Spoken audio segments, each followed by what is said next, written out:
الله الرحمن الرحيم.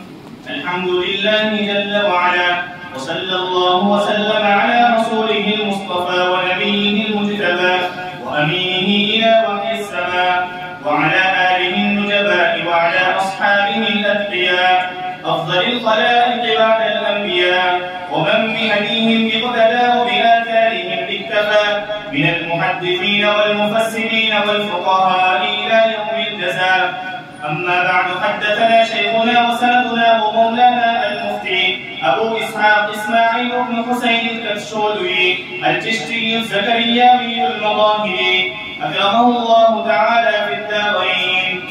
قال: حدثنا المحدث الجليل فضيلة الشيخ عارف بالله محمد زكريا الكندلوي ثم المهاجر المدني. قال: حدثني والدي فضيلة الشيخ الإمام محمد يحيى الكندلوي عن المحدث الجليل الكريم رشيد أحمد الجندوهي، وهو يروي عن الشيخ عبد الغني المجدد عن الشيخين الجليلين إسحاق الدهلوي وأبي سعيد الجندوهي. وحدثني فضيلة الشيخ الإمام خليل أحمد سحارنفوري عن فضيلة الشيخ محمد مظهر النانوتوي عن الشيخين الجليلين محمد مملوك علي النانوتوي ورشيد الدين الكشميري، كلهم عن الشيخ عبد العزيز المحدث الدهلوي عن الشيخ مسند الهند ولي الله أحمد بن عبد الرحيم النشبندي الدهلوي. قال: أخبرنا الشيخ أبو طاهر محمد بن إبراهيم الكردي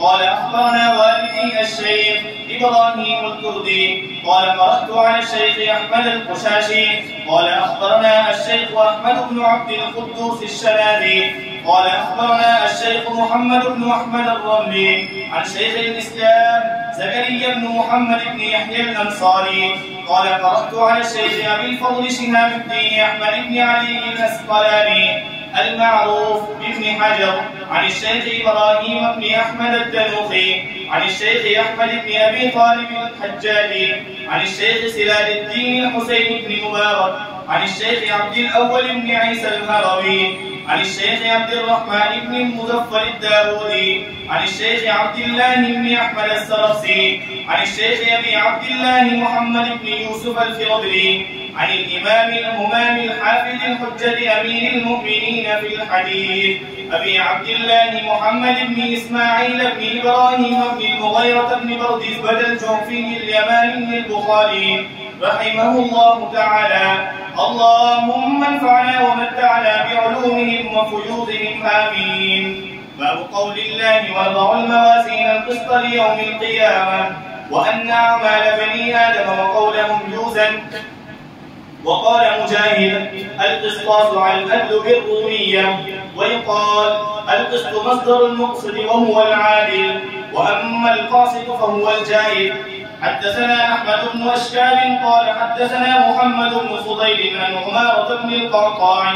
عن أبي زرعة عن أبي هريرة رضي الله تعالى عنه قال: قال النبي صلى الله عليه وسلم: كلمتان حبيبتان إلى الرحمن خفيفتان على اللسان ثقيلتان في الميزان، سبحان الله وبحمده سبحان الله العظيم.